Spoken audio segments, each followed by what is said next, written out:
Hello everyone, দেখতে পাচ্ছেন আমার হাতে মাটি লেগে অবস্থা খারাপ হয়ে গেছে। পুরো ছাদ মাটি দিয়ে শেষ। কি একটা অবস্থা। আসসালামু আলাইকুম এভরিওয়ান, আপনারা সবাই কেমন আছেন? আশা করি আপনারা সবাই ভালো আছেন। আলহামদুলিল্লাহ আমি অনেক ভালো আছি। চলে এলাম নতুন একটি ভিডিও নিয়ে।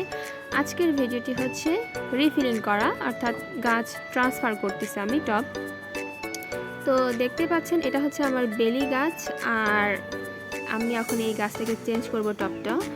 তো গাছের যে টবে যে নিচে সেখানে আমি হচ্ছে সার মাটি দিয়েছি, আর উপরটা আমি ফিল করতেছি যে আগে যে টবে ছিল সেই টবের মাটিগুলো আমি ইউজ করতেছি উপর দিক থেকে, কারণ এখন মাটির খুবই স্বল্পতা। আমার কাছে অল্প একটু সার মাটি ছিল, সেটা দিয়ে জাস্ট নিচটা কভার করে দিয়ে উপরে এই মাটিগুলো জাস্ট একটু ঝেড়ে ঝেড়ে লাগাই দিচ্ছি। তো আমার কিন্তু দুইটা হচ্ছে বেলি গাছ আছে, আপনারা জানেন। আর এই গাছের বয়স অলরেডি 3 বছর হয়ে গিয়েছে, বা 3 বছর পার হবে এরকম।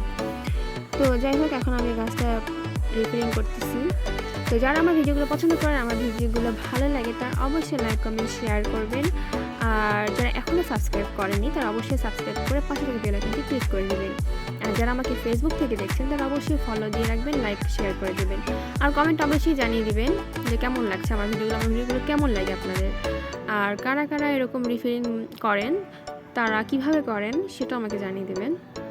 আর এটা হচ্ছে আমার সেকেন্ড যে বেলি গাছটা আছে সেটা। তো এত বড় তো আমি হচ্ছে শিকড় রাখবো না, যেহেতু আমি এটা রিফিলিং করতেছি, সেহেতু আমি এটা ছোট করেই লাগাবো। তো এখন আমি এখান থেকে শিকড়গুলো কেটে দিয়ে এখন মাটিগুলো কিছুটা এখান থেকে সরাই নিচ্ছি। তো দেখতে পাচ্ছেন এই গাছের। যাই হোক, আমার এখানে মোটামুটি কাজ শেষ। এখন শুধু এটাকে টবের মধ্যে বসাই দিলেই হলো, শেষ, আর কিছু নেই। আল্লাহ হাফেজ।